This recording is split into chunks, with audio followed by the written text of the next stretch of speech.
உள்ளாட்சி அரசு செய்தியால் இணைவோம். சேலத்தில் அமைச்சர், நாடாளுமன்ற உறுப்பினர், மாவட்ட ஆட்சியர் ஆகியோரை முற்றுகையிட்டு பொதுமக்கள் கடும் வாக்குவாதம். சாலை பழுதடைந்து 4 ஆண்டுகளாகியும் சரி செய்து கொடுக்கவில்லை என குற்றச்சாட்டு. சாலை வசதி உள்ளிட்ட அடிப்படை வசதிகள் விரைவாக செய்து தரப்படும் என அமைச்சர் உறுதி. சேலம் மாவட்டம் நங்கவள்ளி அடுத்த சாணாரப்பட்டி ஊராட்சியில் லெனின் நகர் பகுதியில் கடந்த 4 ஆண்டுகளாக தார் சாலை பழுதடைந்து பொதுமக்கள் கடும் சிரமத்திற்கு உள்ளாகுவதாகவும் தொடர்ந்து புகார் தெரிவித்தோம். இதுவரை நடவடிக்கை எடுக்கவில்லை என வறண்ட ஏரிக்கு நீர் திறப்பை தொடங்கி வைத்துவிட்டு வாத்திப்பட்டி பகுதிக்கு சென்று தண்ணீரை வரவேற்கச் சென்ற சுற்றுலாத்துறை அமைச்சர் ராஜேந்திரன், நாடாளுமன்ற உறுப்பினர் செல்வ கணபதி, மாவட்ட ஆட்சியர் பிருந்தாதேவி ஆகியோர் சென்ற வாகனங்களை மறித்து 50க்கும் மேற்பட்ட பொதுமக்கள் கடும் வாக்குவாதத்தில் ஈடுபட்டனர்.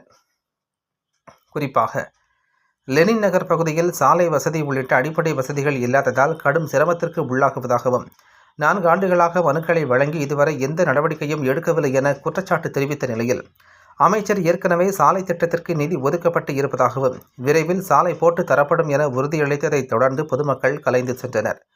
அமைச்சர், நாடாளுமன்ற உறுப்பினர், ஆட்சியர் உள்ளிட்டோர் வாகனங்களை தடுத்து நிறுத்தி பொதுமக்கள் போராட்டத்தில் ஈடுபட்ட சம்பவம் பெரும் பரபரப்பை ஏற்படுத்தியுள்ளது.